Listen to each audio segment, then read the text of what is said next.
Thinking from the Outside, Avoiding Recuperation by Andy Robinson. Avoiding recuperation in anarchist businesses. Why an article on recuperation in an issue about anarchist businesses? The reason is that the two issues are intimately interconnected. Anarchist businesses constantly run the risk of recuperation. To exist as a business, an anarchist group must, in many ways, work within and through existent dominant structures, both financial and organizational.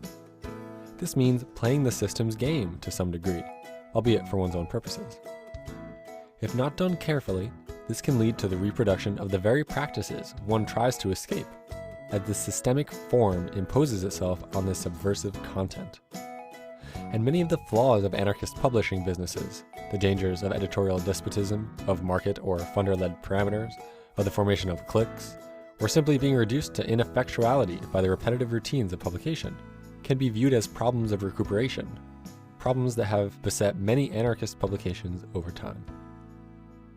Of course, anarchist groups can also exist as non-businesses, as prefigurative or gift economies, as groups with no formal existence, as encroachers on proper spaces, squatting for instance. But there are some things it is easier to do using structures already in place. Part of the problem is that the system and its allies have in fact seized control of most of the social field. It is thus often difficult, maybe impossible, to work entirely from the outside.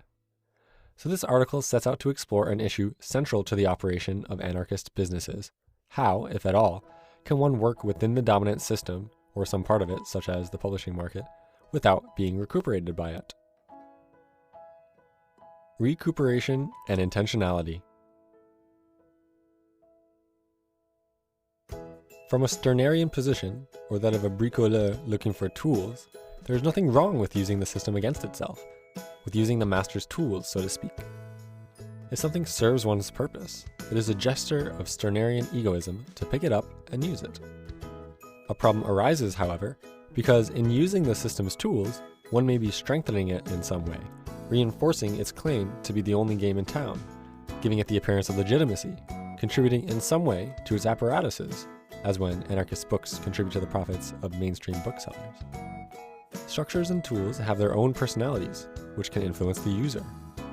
An informed tool user is thus faced with a dilemma over whether, in using this tool at this moment, she is really serving her purpose or the purpose embodied in the tool. Working inside the system in any way immediately creates difficulties, not least the dangers of recuperation, reformism, and selling out. These dangers have a structural form, the turning against itself of desire, the conversion of an active force which uses the external world as a series of tools or partners in dialogue, with a reactive force which comes to value the fixed forms of the external world as goods in themselves. Anarchists draw boundaries all the time between recuperated and hybrid actions, but the problem is that the boundaries are ill-defined and under-theorized. Most anarchists would not, for instance, refuse to defend themselves in court or to accept legal defense in the event of being accused, especially wrongly accused, of an action. Most would give evidence that could be used to exonerate another anarchist, yet most view voting in an election as a step too far. Even in an extreme case, where, for instance, a few dozen votes could mean the difference between a standard statist candidate and a full-scale fascist, or where some candidate promises minor reforms that could make life easier for anarchists, repealing repressive laws, for instance. Why is it assumed not to be possible and legitimate for an anarchist to vote strategically, without illusions that positive change can come from the electoral system? Why is this ruled out in advance? There are, of course, general theoretical reasons for opposing voting. It grants legitimacy to the system, it can be taken to imply consent, it pretends to be an exercise in freedom when in fact it isn't. It can't have a real impact on the fundamental problems. But these general reasons would equally apply to appearing in court, replacing the word freedom with justice, and the last sentence with the recognition that acquittals of activists do not in themselves create a fair world. So why the difference? Part of the reason, to be sure, is that leftists do encourage voting, and do so with extensive illusions, even while claiming the opposite. Not voting would seem to be a purist exercise, a kind of narcissistic identification by